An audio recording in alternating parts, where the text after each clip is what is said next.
Sarasota needs the Sarasota Sailing Squadron. I mean, really needs the Sarasota Sailing Squadron. All the activities that take place here. It started when I was a kid, and we started hanging out at the old city pier. That's when Sarasota was a much smaller place, and we, in a sense, had a little club down there, or actually we had friends down there, and we hung out at the old Johnson Marine Supply hardware store, which was on Palm Avenue, then later on over on Main Street, until we went to college. Actually, 48, 49, we met a kid by the name of Cliff Fox, who had a paper route. My brother had a paper route at the time, and he had a pram. He got the first pram that the Sarasota Sailing Squadron had. It was built by a guy by the name of Stan Lowe, who had a boat building place out at the old airport in one of the barracks. And he gave us rides in it, and we got, shall we say, bit by the sailing bug. And I got the first pram in the family. That was the Mather Furniture Company pram. And my brother later on got the Sea Gypsy Boat Company pram, which is the one that Cliff Fox had because he got a little large, you know. And we sailed for a couple of years in those things, had a great time, and were totally bit as a consequence. Well, we sailed our pram. We played around in a small motorboat that the squadron owned at the time called Stinky. Had a 4.5 horsepower Briggs and Stratton engine in it. Basically, it was a small fishing type boat that they used for race committee work and things like that. And us kids had the privilege of using it. We'd go up to Mar Vista, you know, where Beer Can Island is, and we'd camp up there. We'd camp on Jewfish Key, which is right across from Mar Vista. You can't do it now because it's all privately owned. But we'd do things like that, go up and down the bay at night, nearly get hit by a mullet boat. You know, if we didn't have lights, I mean, coming down the bay, you'd basically head for the Florida Power and Light generating plant, which was across by Centennial Park at the time. You could see that it was lit up like Fifth Avenue. That's what you used to tell you where everything was. You know, no compass. I mean, fortunately, because of the lights, you really didn't need it. And no life jackets. You know, like a lot of kids, you go to college, you learn a trade, or for me, I became a school teacher, and then you come back to where you grew up, in some cases, and you start doing the kind of sport that you did when you were a kid. And since sailing was the sport I did, I started doing that. I started crewing on some of the small cruisers that they had.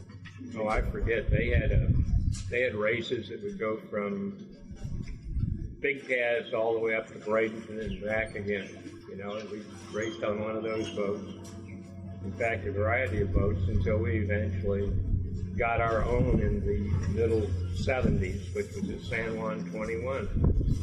And it went from one thing to the next, and eventually I became Commodore at the Sarasota Sailing Squadron for a couple of years. At the time, the squadron was totally, I mean, there wasn't anything out here. There was a small house back there. There were about 5 boats out in the yard. One of mine was one of the boats. And when I became Commodore, our platform was to open the place up and start making it act like a club. But I decided to give as much structure to the place as I possibly could, which is having a race schedule, event schedule, which is basically still there, which became the heart and soul of the place when you get right down to it. And it kept it going.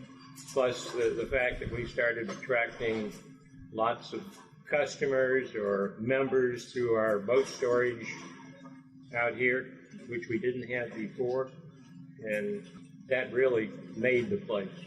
We'd start off the year with a hangover race, and 2 weeks later we'd have the Snowbird Regatta, or what was subtitled a winter warm-up. which generally happened. Then we go to the Cherry Pie in February, and then various other regattas in April. And we started attracting national regattas such as the Lasers, and San Juan 21s were down here for a while. And every month we would have some function that highlighted the month. When I got first place in San Juan 21 midwinters in working sales, we had one hell of a race out there. I mean, it was blowing 35 out of the north. I mean, this cold front came through, and all I had to do was stay ahead of a particular guy, a boat, and win it. I did. I mean, the kid I had with me, he was light, and I didn't weigh that much, never have. But we hung on and stayed ahead of this guy by the name of Fred Ream, and were able to win the regatta as a consequence. It was quite a race. I mean, it was 4 or 5 foot waves out there, you know. Just on the north side of that bar, it was something else. It's unique the way it was done. I mean, it's unique in the fact that it has as many boats out here stored. I mean, but that's basically where our prime income comes from, other than from our dues. We started, when I became Commodore, under the platform of opening the place up, we had like 75 members in the club. We were both women and men. They were counted separately.